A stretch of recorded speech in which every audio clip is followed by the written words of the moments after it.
अच्छा opening throw यहाँ पर नीरज चोपड़ा का और सफेद झंडा आपने ऑफिशियल को लहराते हुए देखा। लीगल थ्रो है और 87.03 he will not do it. Gold medal आ गया है भारत को ट्रैक एंड फील्ड में पहली बार। नीरज चोपड़ा का नाम याद कर लीजिए, इतिहास बन चुका है टोक्यो 2020 में। नमस्कार जी, मैं Neeraj Chopra, javelin thrower, Tokyo Olympic में गोल्ड जीता था। उससे पहले कॉमनवेल्थ गेम्स में गोल्ड था, एशियन गेम्स में गोल्ड था और उसी साल मैंने अर्जुन अवार्ड जीता था। पर उस सबसे पहले खंडरा गांव का रहने वाला, अपनी फैमिली का प्यारा और कुछ इम्पॉसिबल करने का सपना देखने वाला नीरज चोपड़ा।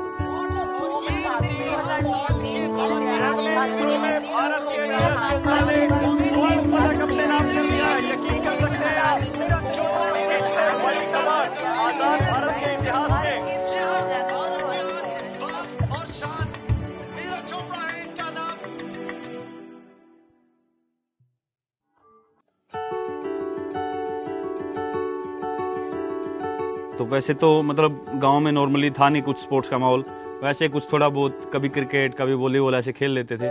पर फर्स्ट टाइम ऐसे 2010 के एंड में ऐसे हुआ था कि मैं स्टेडियम में जाऊं और जो अंकल थे काफ़ी सपोर्ट रहा उनका, सबसे छोटे चाचा है जो, और बाकी फैमिली का भी काफ़ी उस टाइम पे सपोर्ट था कि पूरे गाँव से अलग मैं पहला लड़का था जो वहाँ पर जाना शुरू किया और बिल्कुल एक अलग फील्ड मैंने चुना।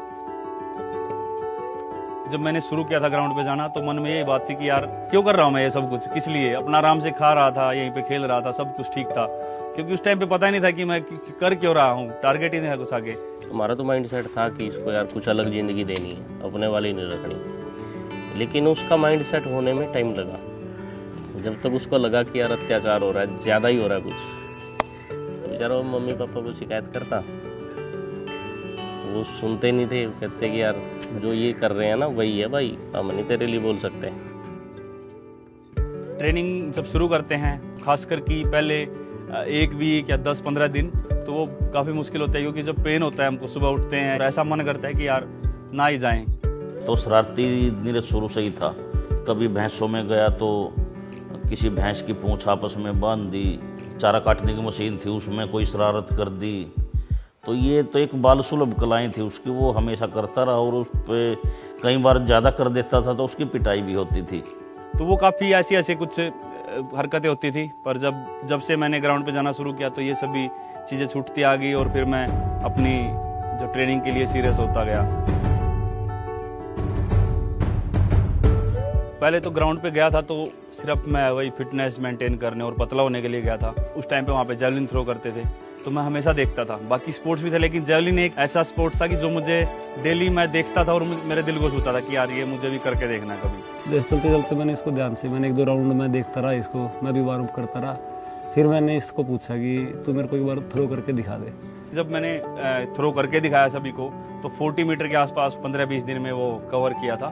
तो यानी इतनी दूर नहीं फेंक रहा था, लेकिन जो इसकी आर्म बहुत फ्लेक्सिबल थी, तो जेवलिन के लिए मस्ट नीड चीज़ है, तो उसको देख के मुझे लगा कि हाँ ये जेवलिन कर सकता है। और इसकी बिल्ड भी ठीक थी, उस टाइम तक अच्छा फिट हो चुका था ये। उन्होंने भरोसा दिलाया हमारे को कि इसको हमारे पास छोड़ दो, या हम इसको बेटर कर लेंगे। फिर उसने ऐसा करा जी, कभी ब्याह शादी में, कभी त्योहार में, किसी के फंक्शन में, तो गांव में किसी का कुछ नहीं करा उसने, सब कुछ छोड़ कर अपने बस गेम के पीछे लग रहा।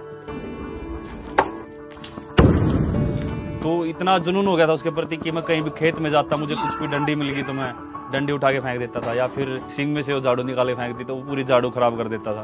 पहले साल तो इतना अच्छा परफॉर्म नहीं किया, ठीक ठीक, पर मैंने इसको कोशिश की। पहले साल ये जितने भी कंपटीशन खेल, जहाँ भी फेंकने का जब मौका मिले तो मैंने इसको भेज दिया कि तू चला जा। ये बोला कि अभी इतनी तैयारी नहीं है भाई साहब। कोई बात नहीं, तेरे को बस फेंकना है, कंपटीशन का फोबिया है जो वो खत्म करना, मैं जहाँ पे भी मौका मिलेगा वहाँ पे फेंकेंगे। 2012 में मेरा पहला नेशनल था और वहाँ पे मैंने 68.46 मीटर लगा के नेशनल रिकॉर्ड किया था अंडर 16 का। 2013 में मैं यूथ वर्ल्ड के लिए गया था, 66.75 मीटर किया था। 2014 में मैं जूनियर नेशनल खेला था विजयवाड़ा में, वहाँ पे अंडर 18 मैंने नेशनल रिकॉर्ड किया था 76.50 मीटर का। 2015 में ही मैंने इंटर स्टेट जो नेशनल चैंपियनशिप है उसमें गोल्ड जीता चेन्नई में 77.33 मीटर में। उसके बाद 2016 में मैंने south Asian games SAF games में गोल्ड जीता था 82.23 मीटर में। 2017 में एशियन चैंपियनशिप में मैंने गोल्ड जीता था मीटर रिकॉर्ड के साथ 85.23 मीटर में। 2018 में जो कॉमनवेल्थ गेम्स में गोल्ड था 86.47 मीटर लगा था। उसके बाद एशियन गेम्स में मैंने गोल्ड जीता 88.06 मीटर में, और उसके बाद मुझे इंजरी हो गई थी। इंजरी जैसे खिलाड़ी है उसकी मतलब जीवन में एक ऐसा मोड़ आता है कि उसके बाद उसको पता नहीं होता कि मेरा दोबारा जीवन इम्प्रूव होगा, दोबारा गेम में लौट के आऊँगा, या यही मेरा करियर खत्म हो जाएगा। कुछ नहीं खेल पा रहा था और काफ़ी एक नेगेटिव कई बार थॉट आ जाते हैं मन में। तो वहाँ फैमिली का रोल होता है कि उस समय उनका मोरल डाउन ना होने दे। तब हम लोग नीरज से जब भी बात होती थी अक्सर कहते थे कोई बात नहीं यार, ठीक हो जाएगा, ये तो अक्सर लगती रहती है। देखो जी, हमारा तो यही है, जो बच्चे ने जितना लगाव करके रखोगे तो बच्चे का भी लगाव उसमें रहेगा, तो माँ का भी उसमें रहेगा। हम तो ये कम है, देख घर बैठा कुछ नहीं है जी, बाहर छोड़कर सब कुछ है, या तो देख माँ तो छोड़नी पड़ेगी। मैंने मन में ये चीज़ बैठा ली थी कि ये एथलीट की लाइफ है और एथलीट की लाइफ में ये चीज़ जुड़ी हुई है।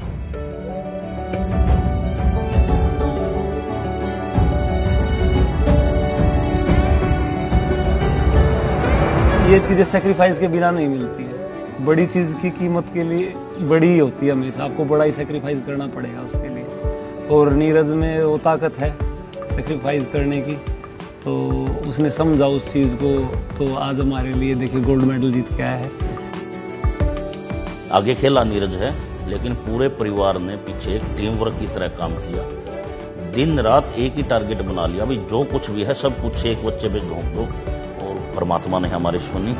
अभी जो है वो हमारे सफ़र की ना शुरुआत है। हम तो यही चाहते हैं कि कम से कम भी 2 ओलंपिक तक और ये ऐसे ही रिपीट करके अपने को बेटर करें। जब ये टाइटल रिपीट होंगे ना, तब अपने कंट्री, अपने देश के लोगों को एहसास होगा कि यहाँ अपने ही देश में इतना टैलेंट है कि यहाँ इम्पॉसिबल कुछ भी नहीं है। जो हमने कच्ची पक्की गलियां, मिट्टी, कंकर, पत्थर सब हटाए थे, सबको चुन चुन के रास्ता बनाया था, अब जो आने वाली हमारी पीढ़ी है उसको रास्ता बना बनाया मिला, उसको सिर्फ उस ट्रैक पे दौड़ना है। जब जब नीरज ने एक उपलब्धि हासिल की, तब तब हमारे गांव में बच्चों की ग्राउंड पे स्ट्रेंथ बढ़ती गई। आज टोक्यो ओलंपिक के बाद तो ऐसा लगता है कि हर घर से कोई ना कोई बच्चा ना ग्राउंड पे मिलता है। आज 1 मेडल आया है, या ओलंपिक में 7 मेडल आए हैं, इसकी जगह आगे 10 आएंगे, फिर उसके आगे 20 आएंगे। फ्यूचर जनरेशन के लिए मेरा एक ही मैसेज है कि आपको किसी भी चीज़ में इंटरेस्ट है, उसमें चाहे स्पोर्ट्स है, स्टडी है, ई स्पोर्ट्स हैं, या फिर डांसिंग है, सिंगिंग है, आप किसी भी फील्ड में जाओ, अपना मन से खुश होकर उसमें मेहनत करो और आपको ज़रूर उसमें सक्सेस मिलेगी।